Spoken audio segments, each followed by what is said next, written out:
Okay, here's what I'm going to do. Right here on camera. I'm going to go over, log in as Mr. Nichols. I mean, I can't fix it live, but I can turn it off. Will it be open this afternoon? It'll definitely be open sometime this afternoon. Okay. But it depends on what you mean by afternoon. Not 10 o'clock? No, not that late. Probably at least before 5:30. I can just do it. Give me a second. I'm going to go make unavailable. That's what I'll do to the quiz. So, and if you'll look too, if you look in your grades, I think if all the quizzes are there, even if they haven't popped up yet, are they? Have y'all checked that out? So like quiz 1, quiz 2, quiz 3, and all sorts all the way through on your grade page. Oh, never mind. Well, on the grade page, if it shows all the names of the quizzes and stuff, they all still say their original quiz names. So like this one was called Faulkner Debuse, but that was because we were reading Faulkner and a Story by Debuse before, and so now with this new textbook, we don't have Debuse, so I had to find stories of the like approximate length. I didn't just go on length; I went for all kinds of other stuff, but that was one of the considerations. So. Here's the plan. I'm a moron basically. I completely forgot that if the literature is completely changing, the quizzes will.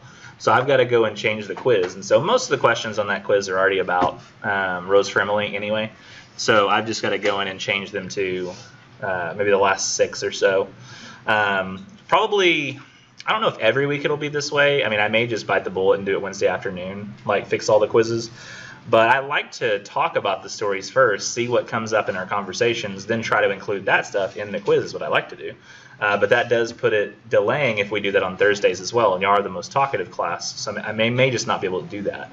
I may just have to make the quizzes on Wednesday, because I imagine the anger I get from you at not being able to do the quiz right after class outweighs the benefits you would feel like you got from having stuff we talked about in class included on the quiz. Am I right on that? Yeah. Because some of you, it's like we hit like, what is it, 9:40 to 10:45, and you're just like, boom, I want to get this done. Yep. And so it's probably never going to become available each week until not after the Wednesday class. Like it wasn't even supposed to become available until after today's class, but which should be like 10. It should always only be available like after 12:15 on Tuesday, Thursdays. That's when it should be available, because that's when I guarantee my last 1302 class will have met. So I'm going to go in after that, after classes today, which my classes end at 2:15, and I'll start working on getting the quiz fixed, which shouldn't take too long. Because all these stories too, I've just recently read them, so they're all fresh on my mind, so I'm not going to have to go comb through the pages to look for questions. And I think that it's probably going to be at least done by 5:30. That's the latest it'll be done. There's a chance too I might, between my 12:15 of the end of one class and 1 o'clock the start of the other, I may have some time there and decide I can get it done then. So it may actually be done before 1, but I wouldn't count on that. It's definitely going to be done before 5:30. And that quiz will be, it'll say something like Debuse, Bierce, Gilman. Yes, thank you. For some reason I thought you said Dilbert. And so I was like, I don't think that's right. And I said Gilman. And I went, that's what she said. No, I just, never, because I wasn't looking at your face, so I couldn't understand what you said. So, okay, that's that.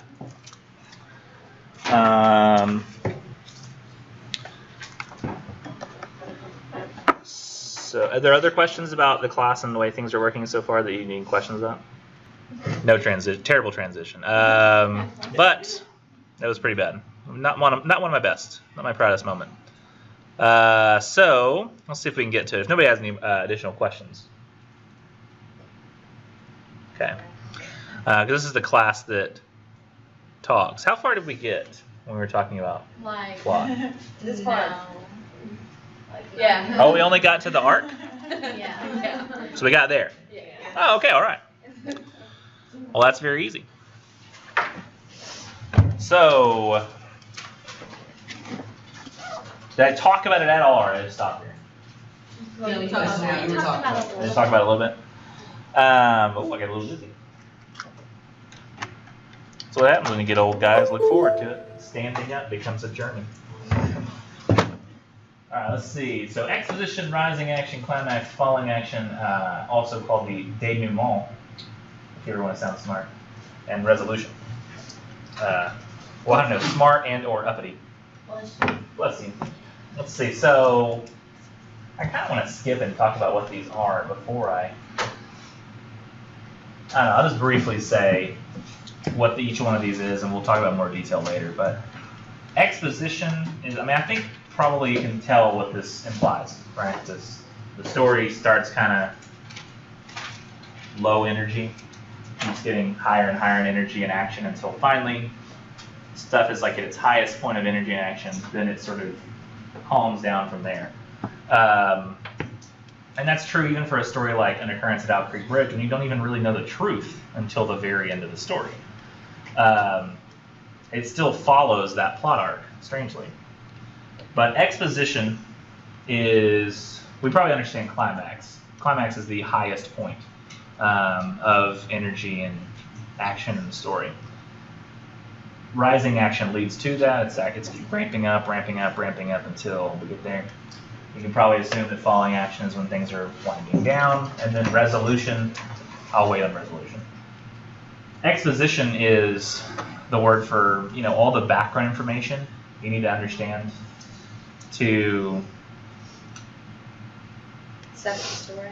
Yeah, set not to necessarily set the tone. You didn't say that, but sets just the facts we need to understand the story at a basic level. That's what it does. And then resolution is the end of the story, when sort of the problem of the story, the conflict, what was going on with the conflict, that is resolved. Doesn't mean fixed, as you can definitely see with yellow wallpaper. I mean, it's not like the story gets resolved where it's like, happily ever after. She's a crazy person crawling and creeping around the edge of the room. So it's resolved in that this is what ended up happening in her story of, will I overcome this sickness? The answer was no. The answer was, it's going to sort of take my entire being over. I have a question about it. Yes. Like the way she was talking about someone being behind the wallpaper and everything, is that her like reflecting on how she feels? I think that's implied. What we're supposed to take from that is the person she's trying to get to behind the wallpaper is her, yeah. And it's more like a reflection. Yeah. But then it's just creepy. Yeah, because she said the person in the wallpaper, there's a point where she says she's back there crawling. And so the person, it's almost like, I guess, a mirror the whole time. She's trying to see the person, and it's really just her getting closer to her own reflection. It seems like at the end when she's just creeping and crawling around the edge of the wall, it's like she's assumed that now she's in it, she's part of it. And she is the woman who's... That's what I get out of it, at least. Yeah. I'm sure it could mean more things, but... Or that she just went super insane. Lost all sense of reality. Yep. We get the exposition for that story fairly quickly. It basically tells us all we need to know about it, and then the rest she can sort of just write about her experience as it goes. But to give you an example of exposition here, in yellow wallpaper, I think it's like 240 something. Is the story 242? You said? I think so. 242. 245. 244 is where it starts in the book, and then 245 is actually the first words. So the story starts. It's very seldom that mere ordinary people like John and myself secure ancestral halls for the summer. Okay, so I mean, part of the exposition here, it's very light, but they're at a summer home, and apparently it seems very big. Colonial mansion, hereditary estate, I would say a haunted house, and reach the height of romantic felicity, but that would be asking too much of fate. So we're in a big old colonial mansion for the summer.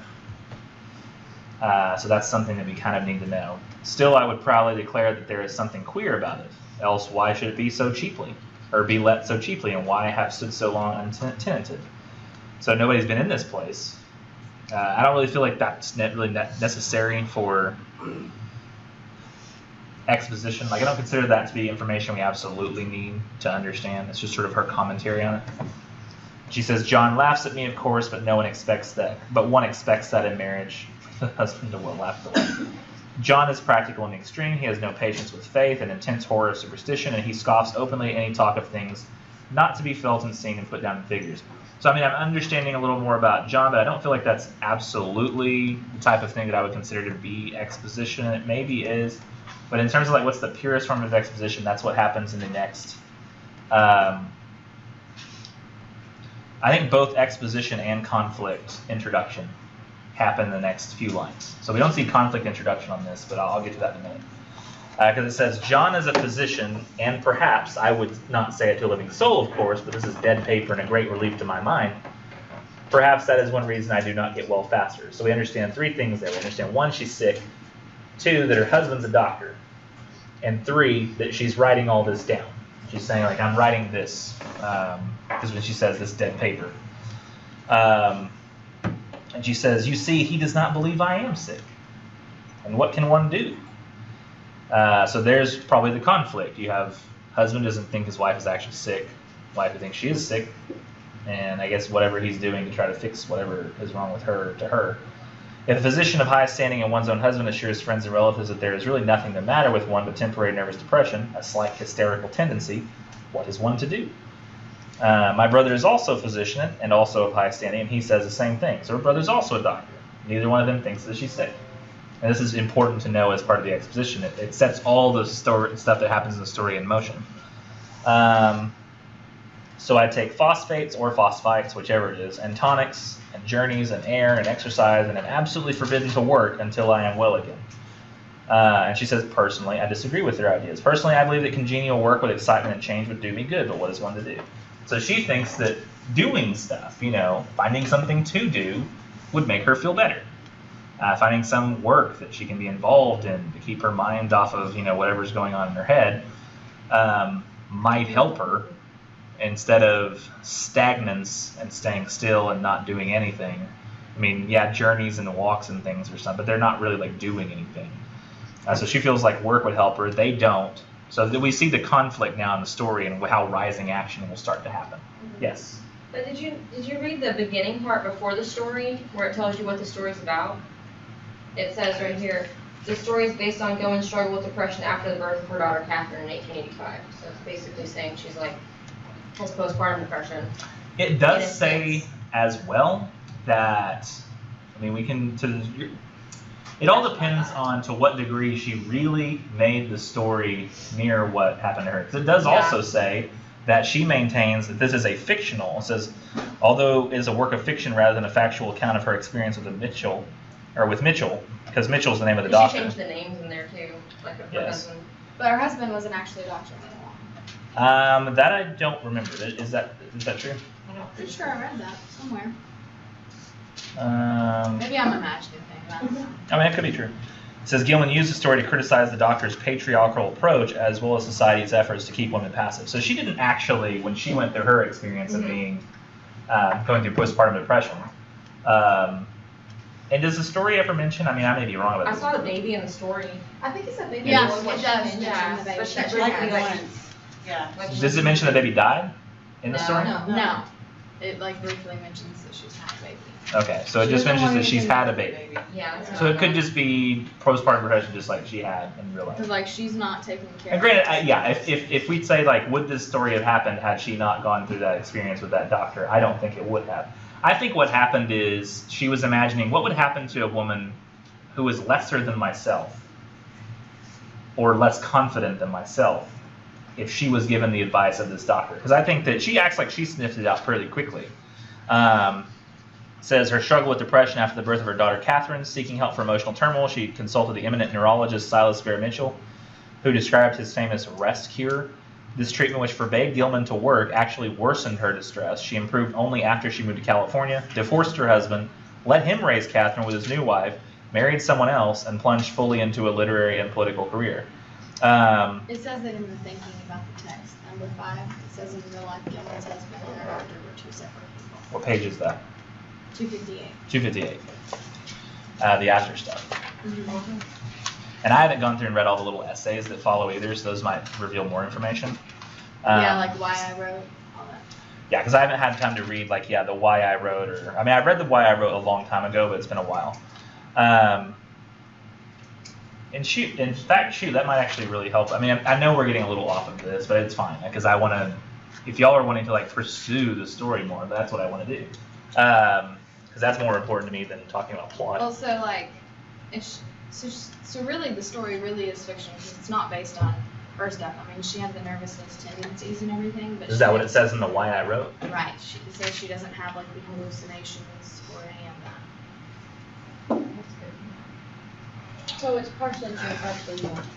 It's kind of like She says that this is like she goes full into the severity of her condition with her story, like so it could have gotten that bad. Yeah, it's like the what could have happened sort of scenario of what she went through. Right. Let me see. I was going to use like an example of. Let me see. Oh.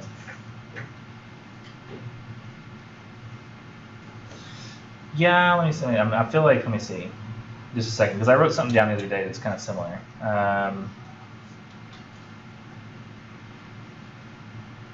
She actually sent the story to her physician too. Kind of like a big F you. Oh, she did? That's pretty awesome. You were wrong. I have a question though. Yeah.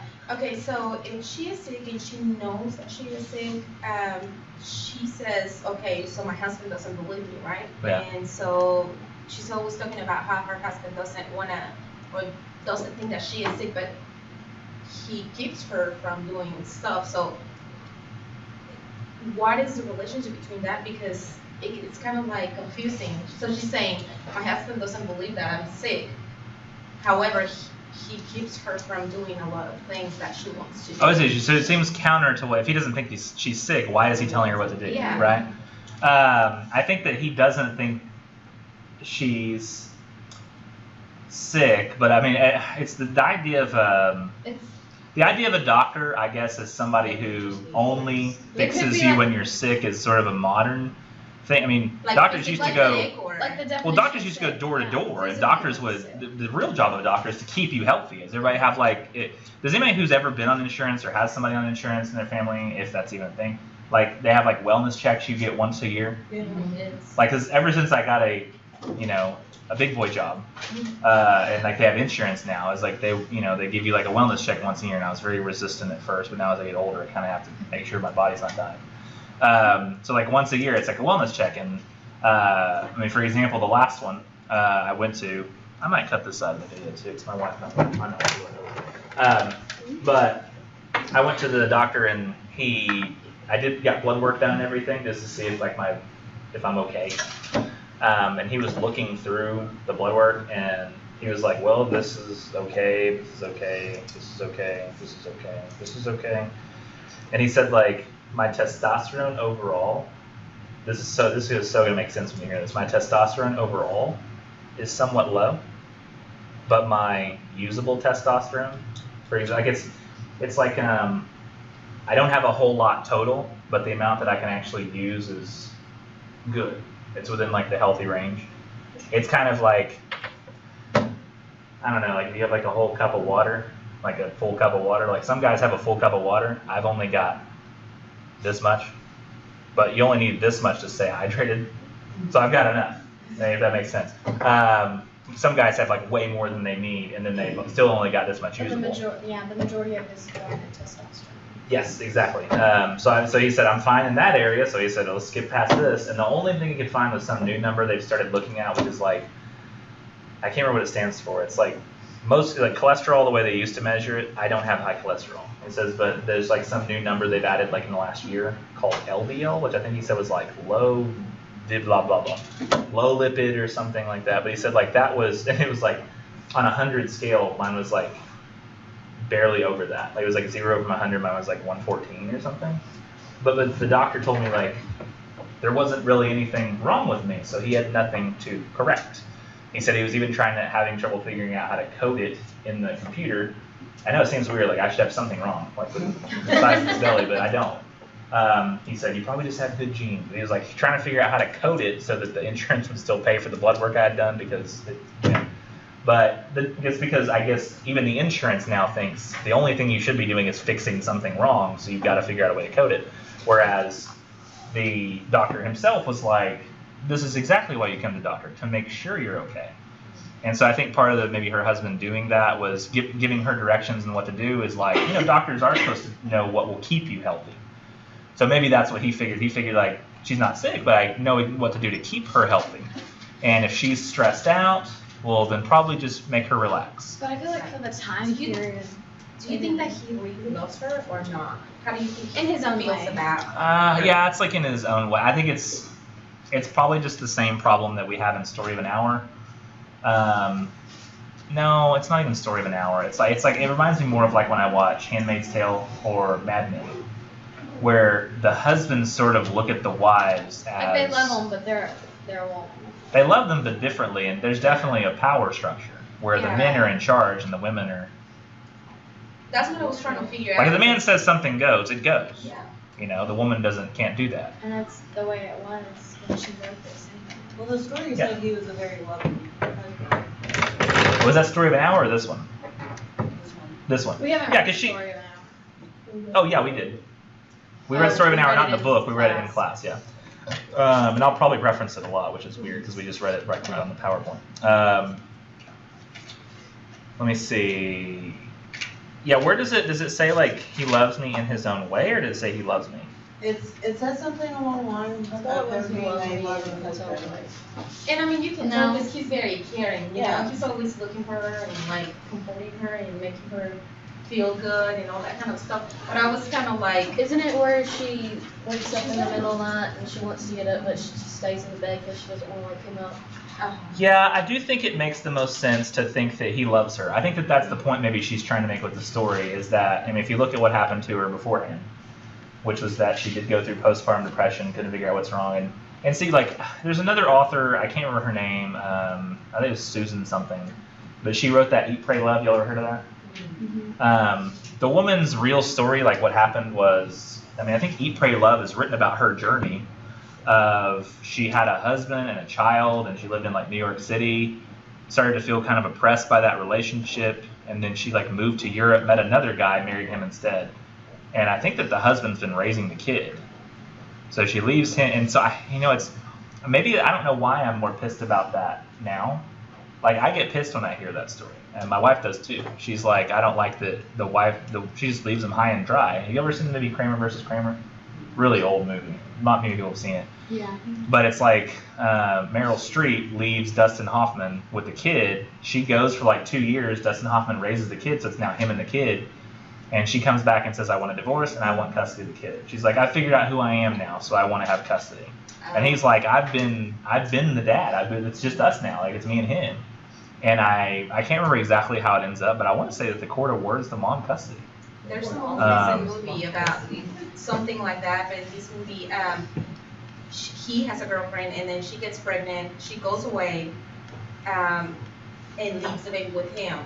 And then years pass, he raised the girl, or the little girl, she comes back and he finds out that it's not even his baby.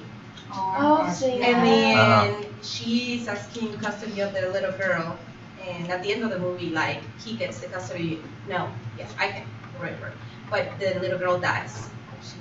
Huh. After she got custody? After he got custody of the little girl. Like, the little girl went with him, even though the little girl wasn't his daughter, Yeah. but she passed away. Oh, that's good. So it does directly say he's loving. Yeah, Oh, it he's does. very careful Page, which page? loving. 240. Yeah. 247. I literally underlined it. He is very careful and loving and hardly lets me stir without special direction. Yeah, he takes all care from me. Yeah, and I think that that's very important to the nature of this story, is I think she's trying to establish that society He's at that not a bad time guy. is patriarchal. Men are in charge. They tell women what to do. And that she sees that there is a problem with that because women often know exactly what's wrong with them, and or at least understand how to fix it.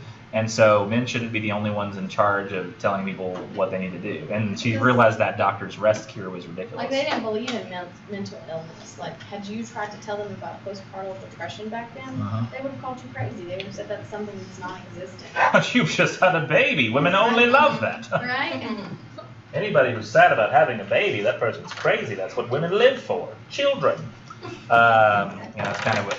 And now it's really weird, but it's so strange. I don't know what it is. Maybe knowing that Gilman went on to become a celebrated political figure and also literary figure.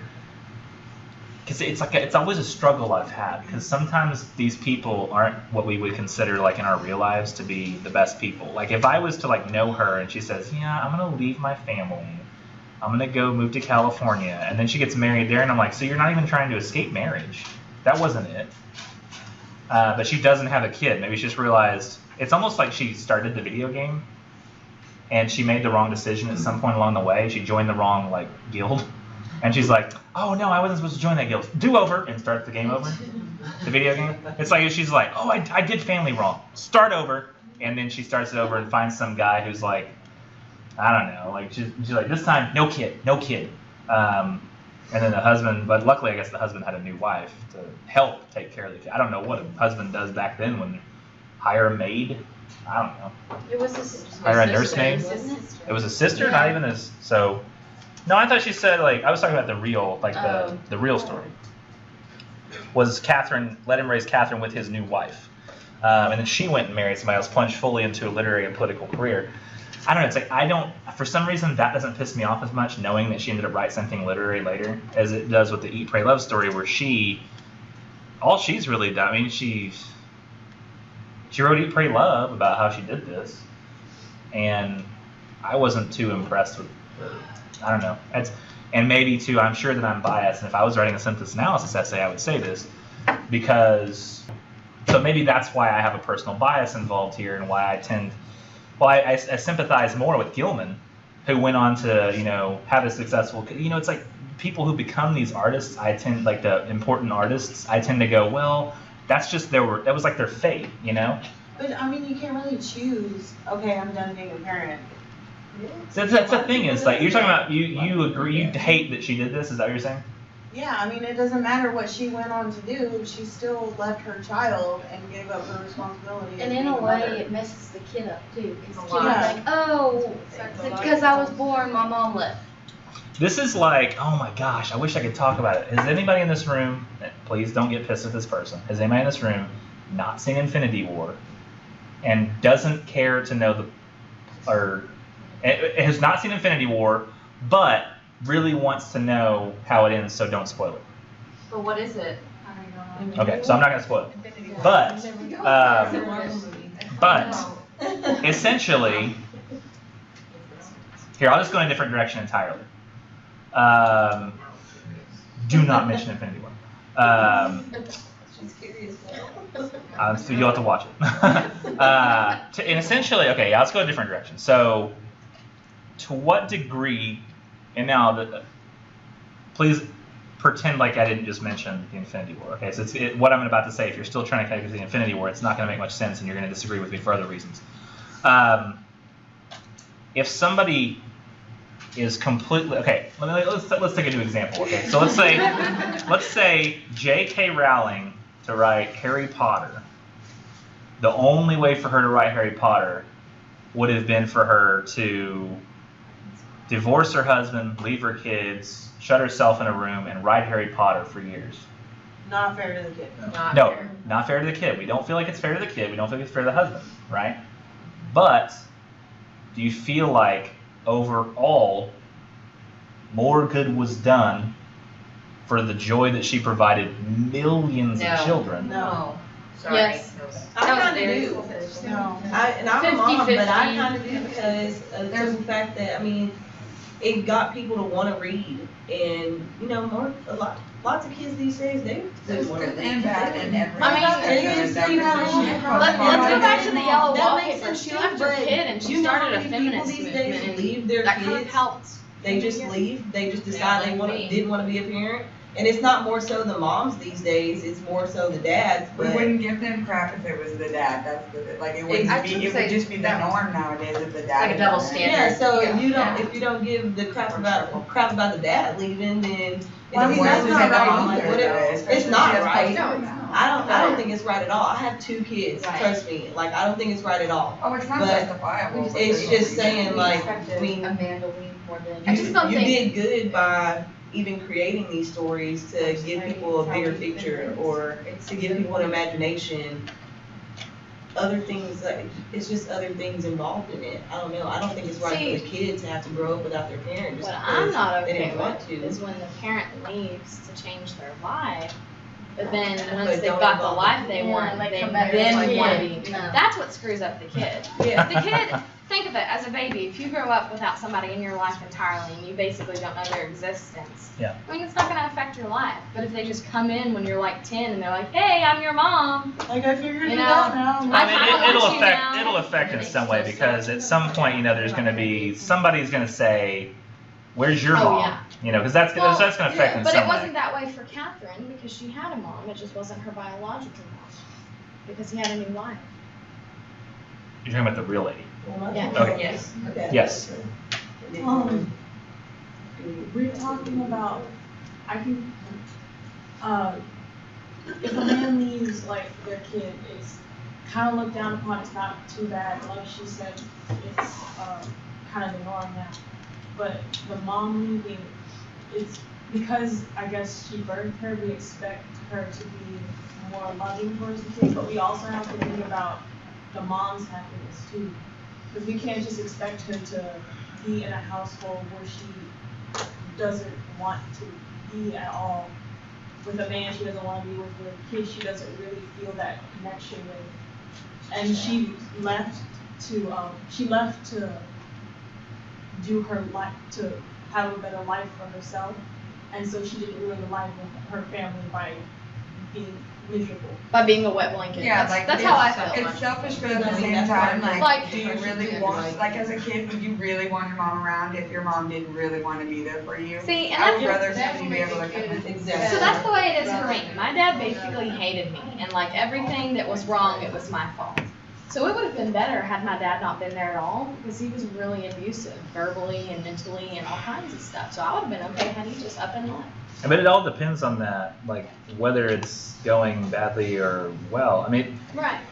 and it, you know, But if he it's- does, but if they don't want the kid, then it just ruins it for everyone else. Then they shouldn't have had that kid. Wow, here's Exactly, that's what I was gonna say. If Well, you, back in that day, if Here- you really here's- have a goal for If you something got friends, you and have your kids. goal is to write a book, then don't have a kid if you know that you are gonna be investing all your time in writing a book. Yeah, but But back in kids the aren't day- always Then you- fans. In 1885, there was Back in like the day, no such yeah. thing as abortions, really. There wasn't really a such thing as contraceptives either. I mean, Like, if you there got was no way pregnant, to you got prevent it. pregnant, you had a kid. Yeah, If and you when tried they to- tried if you to, tried to have an they- abortion back in the day, you they probably would died. call it like witchcraft or something. What about? Get married, you have kids. Crap, I can't remember who wrote this. But what about somebody who? Okay, here's the thing. This is slightly unrelated, but somebody who. Do we consider somebody who did something to bring about the death of the girl he liked's husband so that he could then swoop in and get her to himself? Will we consider that to be a bad thing? I don't understand what you said. Wait, rephrase? Okay, so you have guy likes girl, girl has husband. Guy does something to inadvertently, or not inadvertently, guy does something to bring about the death of husband. Not personally, didn't kill him, but does something to make sure that he dies. And then he swoops in, takes the girl. Depends on Or maybe he doesn't even take the girl, he just wants her not to be with anybody. Will we consider that first guy, the one who likes her, to be a bad guy? Depends on her happiness. Yes. Does she like that guy more than she likes her husband? I don't think so.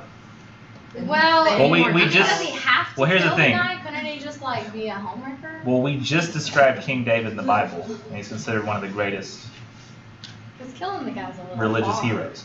So, like, the question is, that was one terrible stain on an otherwise great man. and people consider him largely to be a great man.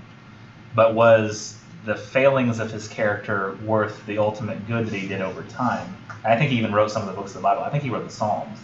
So anybody's ever quoted any of the beautiful verses from Psalms, you're quoting a guy who made sure that a woman's husband was on the front line so he could be killed of a war, so that he could then swoop in and take Bathsheba, who he saw bathing naked on top of a building nearby. This is a weird way of thinking, but we're probably going to get this more later when we get to the poem of the tiger. Like, people consider Judas to be like the worst, right? Judas, remember Judas, the one who sold Jesus out? Without Judas, Jesus doesn't die on the cross. We have no Christianity. It doesn't exist. If everybody says, give us Barabbas, they say, give us the murderer back, send Jesus to the cross. If everybody says, give us Jesus, we want Jesus, give him to us. And Jesus said, well, okay, no crucifixion of Jesus, awesome. There's no Christianity. So sometimes a negative has to come about. Well, that's like saying bad things happen for a reason. That's essentially what you just Sort of, yeah. But sometimes those bad things, which we still consider deplorable, happen for the sake of something greater. And so I wonder, I've always had a struggle with people who aren't necessarily good people in our eyes of like our traditional like family values and like, take care of your kids, do what you're supposed to do. But I mean, a lot of these people, think about this, a lot of people get pregnant in high school. I didn't even know who I was in high school, and it's like, was the right thing to do be to like take care of my kid? Of course it would be. And to be dead honest, we should probably just turn off people's ability to get pregnant until like 24. But then many of you probably wouldn't have children. But how do you do that? And would that be right or wrong? No, we have to have freedom, but then should people be free before they can make rational decisions? I don't even know. Getting into like crazy stuff here. I got pregnant when I was 16. I know, and you're happy that you raised your kid and you stuck with it and did the right thing, right? That's kind of like back then. It's so weird. 16, like, yeah, that's when you're supposed to be pregnant, getting married and everything, but now, if you do that, it's frowned upon. It's only frowned upon if you don't take care of your kid and you're irresponsible with it. It's just so, because values are so fluid and we 16 change and raise your everything kid, depending on the then go situation. for it. But if you're going to just get 16 and then be an irresponsible child and not take care of your kid, then no, you shouldn't be 16 and pregnant. Yeah, I know Sometimes, people yeah, that 16. Yeah. I went to school Like a with, show. and they were like, yeah, I'm not done partying, so your mom, here's my kid. Yeah, if you watch my wife watches Teen Mom, and if you watch Teen Mom, You get pregnant at 16, it's time to grow up. Like, if you you're can't be 16, a it's time to grow up. 16-year-old. Yeah, When you're I mean, pregnant, you got yeah. pregnant. We've got There's kids to no raise picture- now. Yeah. It's nobody else's responsibility but yours. No one else made you do that. I don't remember anything I did when I was 16 years old. Like, I can't remember anything I was, anything I liked. Yes. I wanted to go off on a 16 if you're some people mature at different rates. That's So true. If you're at like the mental, like say you're at the maturity of a 23-year-old at 16, go ahead, fine. But if you're going to parties, like sneaking drinks, doing stuff you shouldn't be doing at 16, you shouldn't have a kid. If you have a kid at 16, you should be going to school, going home taking care of that kid, and if you can, having a job. Because you shouldn't exactly be the whole college kid. I mean, if you're not mentally ready to have a kid, then you shouldn't be having sex. Because you're not mentally ready for that either. Anyway, how do you turn that off? Yeah. I mean, we've already determined that chastity belts are wrong. So, Chemical castration. I don't know. I've thought that maybe in the future, like everybody would like have an injection at like birth that you couldn't have kids until you got 18 or older. I mean, we have birth control now. Yeah. Yeah, so anything somebody has to take is gonna be. I Yeah. was about to say birth People control. have. I know it's not 100%. Like, what was the 4-year-old version? The dad comes in, he says, "How do I turn off my daughter's menstrual cycle?" Like, he just like, how do I just want to cut it? And he's like, "I don't think you can do that, sir." And he's like, "Well, Without doing anything, then what do you expect is going to happen? given the nature of our discussions and how lively they're apparently going to get on all this literature, I'm going to probably just make the quizzes mostly factually story-based to make sure people read it. Because, I mean, we might go in all kinds of different directions. Because if I try to ask plot-specific questions, we haven't even really covered plot. So it's not really going to be that helpful. I think it's going to be more, sounds like it's more beneficial to you guys anyway to spend time talking about literature. So we'll probably just make sure that it covers covers that you read the story or can look up something in the story. Because you're like, I think that happened around here. You know, like I might ask a question about, is he more of a loving husband or something? And then you look and you'd be like, well, oh yeah, it says it right there. But I might not ask anything that specific, hard to answer. Yes? If we already, took the quiz. I'm probably going to go through and clear all the attempts. Well, I Googled all the other questions because I thought I missed something in class. And I got a good grade on it. Because I was like, holy crap, because I didn't see it, and I looked in the syllabus, and I Googled all the answers, I looked them up, figured out, and then I got it right. Are you gonna, take that away? Because I got a good grade. I'll give you the highest grade. That's what I'll do. Yeah. And on yours, if you don't get a higher grade the second time or you feel like you could have done better, if you had another attempt, email me and I'll give you one more attempt. What I'll do is, just if you feel like, I'll give everybody 2 attempts on this one quiz only. Yeah, because I'm already halfway through attempt 1. So. Yeah, so it's fun, and some people have probably already started and finished that first quiz. Right? So what I'll do is I'll still give you the same time amount. I'll still give you the new quiz, but in case you take the next one and you're like, wait, I didn't do that well, but I still feel like I could have done better and got 100 if I had another chance. Because you read all the wrong stuff the first time. Well, I'll let you. You can just email me that you want one more attempt, and I'll give it to you. So let's see. We didn't even talk about it. I want to at least real quick talk about occurrence at Owl Creek Bridge. We spent a lot of time talking about Rose Friendly, I think, the first time. But we have a good 3 minutes we can talk about occurrence at Owl Creek Bridge. So I guess the one thing I can say about the climax of that story, if you notice, the climax happens when, rope breaks. And from there, it's like a swim, get to the water, make it to the, get to my front gate. And we think that that's when things are finally calming down. He gets away from all the shooting and firing. He's making his way to the front gate. Although it's really weird because he says, it's almost his neck feels really swollen. His eyes feel like they're poking out of his head, is what he says. And then, right here at the end, we get the. Now, there was a little bit of foreshadowing, a little bit of a hint, where. The foreshadowing. Well, the book. You kind of hint what's going to happen at the very, very beginning. There was. The book asks you to go through, now that you know that you can see parts that seemed unrealistic. Yeah, because you can see, So, just in a descriptive way, on his way home, and the way he describes, the other beautiful side of the river or whatever. Let me see. Where was occurrence? The part that I found that seemed. Oh, come on. Give me occurrence. What? It won't. I guess I have to look up an occurrence at Owl Creek Bridge. It's on 196. Thank you.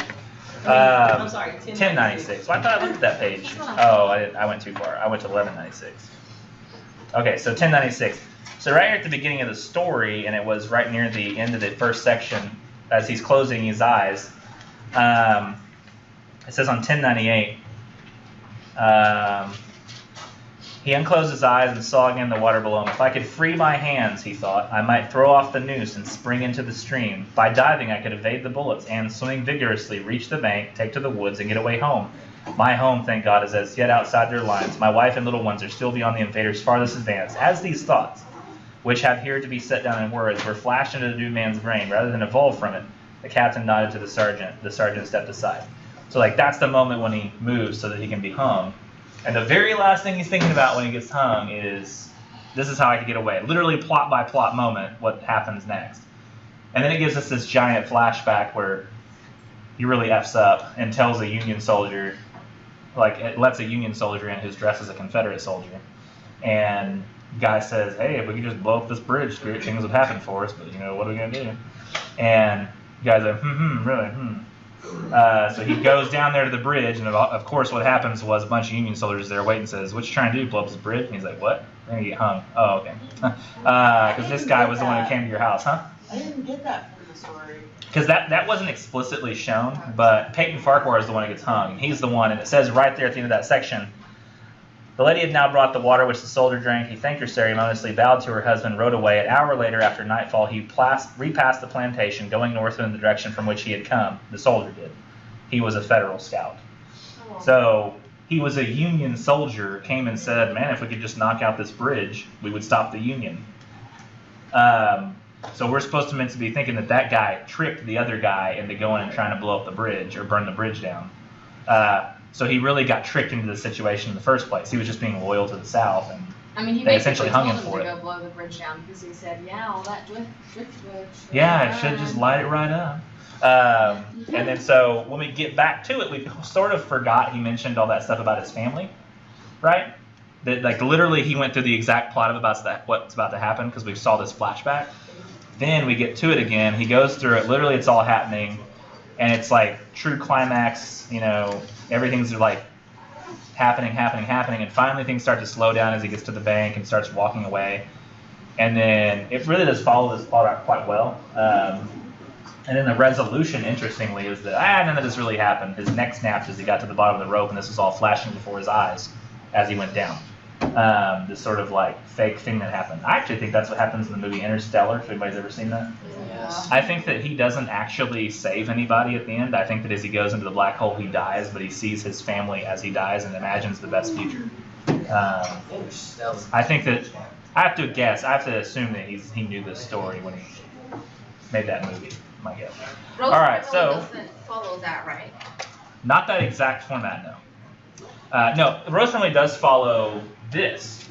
It just doesn't do it in the same chronological order that this does. Rose Fremley's sort of climax is, I guess, when you see Homer Barron disappear. It all sort of happens right at the end for the most part. So it's more, looks just like this. Some stories, like An Occurrence at Owl Creek, climax is more like here and then goes down. But Rose Fremley is like, we see, you know, It sort takes of the forever. truth. Yeah, it takes forever to like build up to that moment, and then finally it does. But yeah, y'all have a good one. I'll have that quiz fixed by 5:30 today. Better. You can keep checking if you want. I'm along gonna the check way. at 5:30, and if it's not done, I'll let you know. Fair enough. So, why didn't we do reading like this in English 1? What? Like the readings that we're doing now? We never talked about any readings, never did them. I'm very interested in this class. Not that I wasn't last class, it was just. No, never- last class was horrible. It was just pure. The other one was more like, because that class is just purely It was writing more based. formal, I feel like, last class. It was. Well, I mean, I usually don't go this The informal with writing it, but was it just more seems more fun, so I'm doing it. I don't know. It sounds more fun. But this is also how Britlit works. Is we just, in literally that class, there are no Is that what you presentations. teach also here? Yeah. Oh. Literally in Britlit, what we do is we just show up and talk about the literature every day. That's all we do is talk. We don't. There are no lessons at all, except when I'm showing you, well, how do you do discussion posts? How do you do quizzes? How do you do essays? Just like I did here, except there are no PowerPoints. Not even get a start. Well, I mean, we really haven't made it through this. What is that? This is the same. Well, we got to this slide again. Yeah. I guess I didn't miss much on Tuesday. No, you didn't miss anything. So what is Now, that all you called? really missed was that we talked more about the essay and how to do it Yeah. the whole time. Oh, I've already done it. Well, then Okay, well, never I'm mind. gonna go home and do it today. you can always check. You can always read the video and scroll through and see if you hear anything. I was but- like, I gotta get this done. What is the British literature called? English what? English 2322 and English 2323. I don't have those. If you have to have a humanities credit, you can take it as here. Let me see your thing. I can tell you what class could be substituted if there is one. Let's see, history major. Well, the very fact that it says English 2327 and English 2328. Those are American lit. Oh. So you could easily switch those for Britlit, because Britlit is with me. American Lit is on ITV with a teacher from the Paris campus. I'm good. I do ITV as well, but everybody who's on this campus is in the same room. But you do it here? Yes. Okay.